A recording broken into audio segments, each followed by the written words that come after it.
Io was exquisite appearance and elegant temperament, the daughter of Inogens, also the priestess of the temple of Hera. She was not the only girl who gained geographical fame because Zeus fell in love with her. There is also a more well-known name, Europa. The daughter of King Sidon, Europa was very lucky. She doesn't pay a high price for honor. Apart from some fears when riding on a bull's back through the deep sea, she has never suffered at all. The story doesn't say that Hera was about that time, but it cared that she was off guard and her husband free to do as he pleased. Up in heaven on spring morning, as he idly watched the earth, Zeus suddenly saw the charming spectacle. Europa had waked early, troubled just as Io had been by the dream. Only this time not a god who loved her, but of two continents, who each in the shape of woman tried to possess her, each saying that she had given her birth and therefore owned her, and the other, as yet nameless, declaring that Zeus was give the maiden to her. From this strange vision which had come at dawn, the time when true dreams often meet busy mortals, Europa decided not to try to go to sleep again, but to summon her companions, girls born in the same year as herself and all of noble birth, to go out with her to the lovely brimming meadows near the sea. Here was their favorite meeting place, whether they wanted to dance or bathe their fair bodies at the river mouth or gather flowers. This time all had brought baskets, knowing that the flowers were now at their perfection. Europa's was of gold, exquisitely chased with figures which showed, oddly enough, the story of Io, her journeys in the shape of cow, the death of Argus, and Zeus lightly touching her with his divine hand and changing her back into a woman. It was, as may be perceived, a marvel worth gazing upon, and had been met by no less a personage than Hephaestus, the celestial workman of Olympus. Lovely as the basket was, there were flowers as lovely to all it with, sweet-smelling narcissus and hyacinths and violets and yellow crocus, and most reddened of all, the crimson splendor of the wild rose.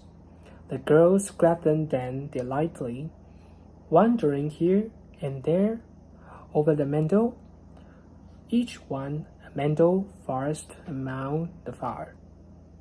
Yet, even so, Europa shines out among them as the goddess of love outshines the sister graces. And it was that very goddess of love who brought about what next happened.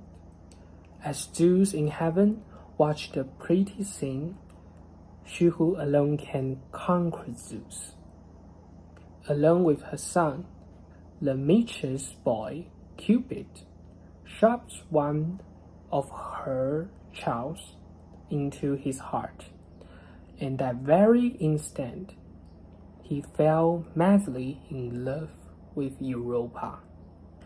Even though Hera was away, he thought it well to be conquerors, and before appearing to Europa, he changed himself into a bull, not such a one as you might see in the stroll or grazing in the field, but one beautiful beyond all birds that ever were, bright chestnut in color, with a silver circle on his brow and crowns, like a concert of the young moon. He sings so gentle as well as so lovely that the girls were not frightened at his coming, but gathered around to caress him and to breathe the heavenly fragrance that came from him, sweeter even than that of the flowery meadow. It was Europa he drew toward backward. And as she gently touched him, he rose so musically, no flute could give forth a more melodious sound. Then he lay down before her feet and seemed to show her his broad back. And she cried to the other to come with her and mock him. For surely he will bear us on his back. He is so mild and dear and gentle to behold. He is not like a bull, but like a good, true man, except he cannot speak. Smiling, she sat down on his back, but the others, creatures then were to follow her, had no chance. The bull leapt up and at full speed rushed to the seashore, and then not into, but over the wide water. As he went, the wave grew smooth before him, and the whole procession rushed up from the deep and accompanied him. The gem sea gods, nearest, riding upon dolphins, and ritons blowing their horns, and the mighty master of the sea himself, Zeus's own brother, Europa, frightened equally by the wondrous creatures she saw and the moving waters all around.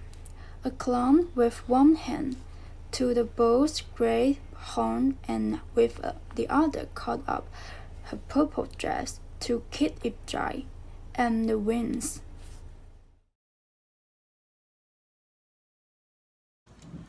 Showed out the deep falls even as a sail shows on the ship, and ever gently thus they waved her. No what could this be, thought Europa, but most certainly a god, and she spoke pleadingly to him, begging him to pity her and not leave her in some strange place all alone. He spoke to her answer and showed her she had guessed rightly what she was. She had no cause to fear, he told her. He was Zeus, the greatest of gods, and all he was doing was from love of her. He was taking her to Crete, his own island, where his mother had hidden him from Cronus when he was born, and there she would bear him. Glorious sons, whose victories shall hold sway over all men on earth. Everything happened, of course, as Zeus had said. Crete came into sight. They landed, and the season, the god-keep earth of Olympus, arrayed her for the bridal. Her sons were famous men, not only in this world, but in the next. Were two of them, Minos and Rhadamanthus, were rewarded for their justice upon the earth by being made the judges of the dead, but her own name remained the best known of all.